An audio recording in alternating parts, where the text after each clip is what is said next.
Welcome to my YouTube channel.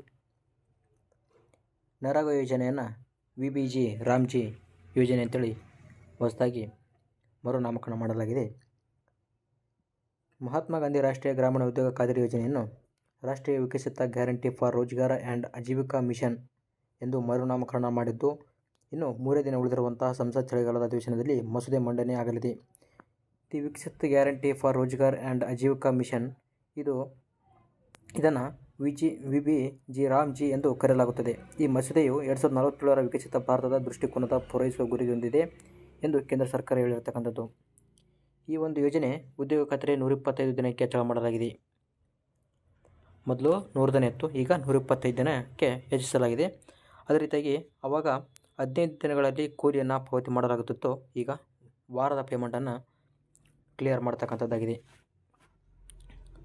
ಇನ್ನು ಮುಂದೆ ಈ ಒಂದು ಯೋಜನೆಗೆ ರಾಜ್ಯವು ಕೂಡ ದುಡ್ಡನ್ನು ಕೊಡ್ತಕ್ಕಂಥದ್ದು. ಅಂದರೆ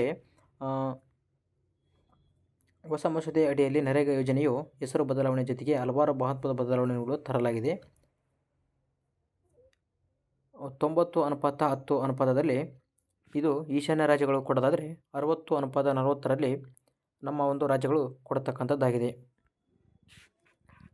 ಕೃಷಿ ಸೀಸನ್ನಲ್ಲಿ 60 ದಿನ ಬ್ರೇಕ್ ಆಗಿದೆ. ಹೊಸ ಮಸೂದೆಯಲ್ಲಿ ಗ್ರಾಮೀಣ ಕೆಲಸವನ್ನು 4 ಭಾಗಗಳಾಗಿ ವಿಂಗಡಿಸಲಾಗಿದೆ. ಮೊದಲನೇದಾಗಿ ನೀರಿನ ಭದ್ರತೆ, ಗ್ರಾಮೀಣ ಮೂಲಸೌಕರ್ಯ, ಜೀವನೋಪಾಯ ಮೂಲಸೌಕರ್ಯ ಮತ್ತು ವಿಪತ್ತಿ ಎಂದು ಕರೆಯಲಾಗತಕ್ಕಂಥದ್ದಾಗಿದೆ. ಇದೇ ಮೊದಲ ಬಾರಿಗೆ ಉದ್ಯೋಗ ಖಾತರಿ ಯೋಜನೆಗೆ ಕಾಲೋಚಿತ ವಿರಾಮ ನೀಡಲು ಸರ್ಕಾರ ಪ್ರಸ್ತಾಪಿಸಿದೆ. ಕೃಷಿ ಕಾಲ ಇದ್ದಾಗ 60 ದಿನಗಳ ಕಾಲ ವಿರಾಮ ನೀಡಲು ಮಸೂದೆಯಲ್ಲಿ ಪ್ರಸ್ತಾಪಿಸಲಾಗಿದೆ.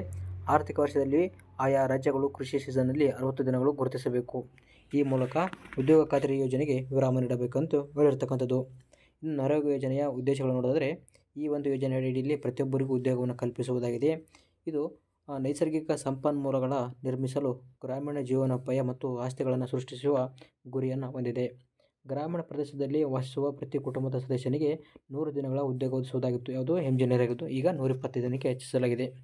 ಇಲ್ಲಿ ನೋಡೋದಾದರೆ ಏನಿದು ನರೇಗಾ ಯೋಜನೆ ಅಂತ ಕೇಳಿದರೆ, 2005ರಲ್ಲಿ ಪ್ರಾರಂಭವಾದ ನರೇಗಾ ಯೋಜನೆಯನ್ನು 2009 ಅಕ್ಟೋಬರ್ 2ರಂದು ಅಂದಿನ UPA ಸರ್ಕಾರ ಮಹಾತ್ಮ ಗಾಂಧಿ ಗ್ರಾಮೀಣ ಉದ್ಯೋಗ ಖಾತರಿ ಯೋಜನೆ ಎಂದು ಮರುನಾಮಕರಣ ಮಾಡಲಾಗಿತ್ತು. ಈ ಯೋಜನೆ ಮೂಲಕ ಗ್ರಾಮೀಣ ಪ್ರದೇಶದಲ್ಲಿ ವಾಸಿಸುವ ಪ್ರತಿಯೊಂದು ಮನೆಯ ವ್ಯಕ್ತಿಯೊಬ್ಬನಿಗೆ 100 ದಿನಗಳ ಕಾಲ ಉದ್ಯೋಗ ಖಾತರಿ ನೀಡುವುದಾಗಿತ್ತು. ಇದರಲ್ಲಿ ಏನೇನು ಬದಲಾವಣೆ ಆಗಿದೆ ನೋಡೋದಾದರೆ, ಕನಿಷ್ಠ ಖಾತರಿ ದಿನ 100 ದಿನ ಇದ್ದು VBG ರಾಮ್ಜಿ ಯೋಜನೆಯಲ್ಲಿ 125 ದಿನಕ್ಕೆ ಹೆಚ್ಚಿಸಲಾಗಿದೆ. ಕಾರ್ಮಿಕರ ಕೂಲಿಯಲ್ಲಿ ರಾಜ್ಯಗಳ ಪಾಲು ಇತ್ತು, ಈಗ ಕೆಲವು ರಾಜ್ಯಗಳಿಗೆ 90:10 ಅಂದರೆ ಈಶಾನ್ಯ ರಾಜ್ಯಗಳಿಗೆ ಹಾಗೂ ಸಾಮಾನ್ಯವಾಗಿರ್ತಕ್ಕಂಥ ರಾಜ್ಯಗಳಿಗೆ 60:40 60 ಕೇಂದ್ರ ಸರ್ಕಾರ ಕೊಟ್ಟರೆ 40 ರಾಜ್ಯ ಸರ್ಕಾರ ಕೊಡ್ತಕ್ಕಂಥದ್ದು. ಈ ಯೋಜನೆಗೆ ಕಾಲ ವಿರಾಮ ಇರತಕ್ಕಂಥದ್ದಾಗಿದೆ. ಈ ಚಟುವಟಿಕೆಯು 60 ದಿನಗಳ ಕಾಲ ಕೂಡಿರತಕ್ಕಂಥದ್ದಾಗಿದೆ.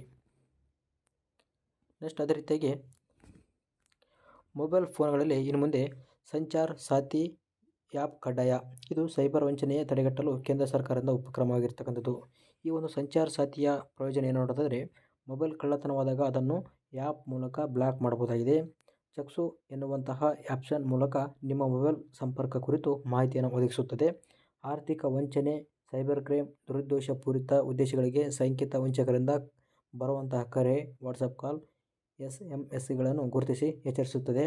ಇದರಲ್ಲಿ ಸರ್ಕಾರಿ ಅಧಿಕಾರಿಗಳು, ಟ್ರಾಯ್ ಅಧಿಕಾರಿಗಳು, ಹೂಡಿಕೆ ಸಲಹೆಗಾರರು, KYC ಮಾಹಿತಿ ಕೋರುವವರು ಎಂದು ಹೇಳಿಕೊಂಡು ಬರುವ ಕರೆ ಸತ್ಯಾಸತ್ಯತೆಯನ್ನು ಗುರುತಿಸಿ ಬಳಕೆದಾರರಿಂದ ವರದಿ ಮಾಡುತ್ತದೆ.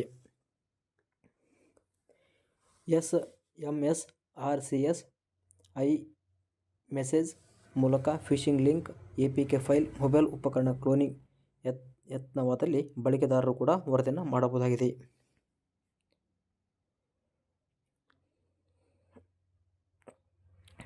ನೆಕ್ಸ್ಟು ರಾಜಭವನ ಬಳಿಕ ಪ್ರಧಾನಿ ಕಚೇರಿ ಹೆಸರು ಬದಲು ಸೇವಾ ತೀರ್ಥ ಎಂದು ಮರುನಾಮಕರಣ ಮಾಡಲಾಗಿದೆ. ಸಂಸ್ಕೃತಿ ಮತ್ತು ಮೌಲ್ಯ ಪರಿಗಣಿಸಿ ಬದಲಾವಣೆ ಮಾಡಲಾಗಿರ್ತಕ್ಕಂಥದ್ದು. ಬದಲಾವಣೆಯ ಪರ್ವ ಈ ನೋಡಿದರೆ, ಈ ಮೊದಲು ರಾಜಪಥವನ್ನು ಕರ್ತವ್ಯ ಪಥವೆಂದು ಬದಲಾವಣೆ ಮಾಡಿದ್ದ ಸರ್ಕಾರ ಇತ್ತೀಚೆಗೆ ಎಲ್ಲ ರಾಜ್ಯ ಸರ್ಕಾರ ಕಚೇರಿಗಳ ಹೆಸರು ಲೋಕಭವನವಾಗಿ ಎಂದು ಬದಲು. ಈ ಬೆನ್ನಲ್ಲೇ ಪ್ರಧಾನಿ ಕಚೇರಿ ಎಕ್ಸಿಕ್ಯೂಟಿವ್ ಎನ್ಕ್ಲೇವ್ನ ಹೆಸರು ಬದಲಿಸಲು ನಿರ್ಧಾರವಾಗಿದೆ. ಹೊಸದಾಗಿ ಸಿದ್ಧವಾಗುತ್ತಿರುವ ಕಟ್ಟಡಕ್ಕೆ ಸೇವಾ ತೀರ್ಥ ಎಂದು ಹೆಸರನ್ನು ಇಡಲಾಗಿದೆ. ರಾಜಭವನವನ್ನು ಲೋಕಭವನವನ್ನಾಗಿ ಮರುನಾಮಕರಣ ಮಾಡುವಂತೆ ಕೇಂದ್ರ ಸರ್ಕಾರ ಆದೇಶಿಸಿರ್ತಕ್ಕಂಥದ್ದು. ಇನ್ನು ಅದೇ ರೀತಿಯಾಗಿ ಪ್ರಧಾನಮಂತ್ರಿಗಳ ಕಚೇರಿಯನ್ನು ಸೇವಾ ತೀರ್ಥ ಎಂದು ಹೆಸರಿಸಲಾಗಿದೆ.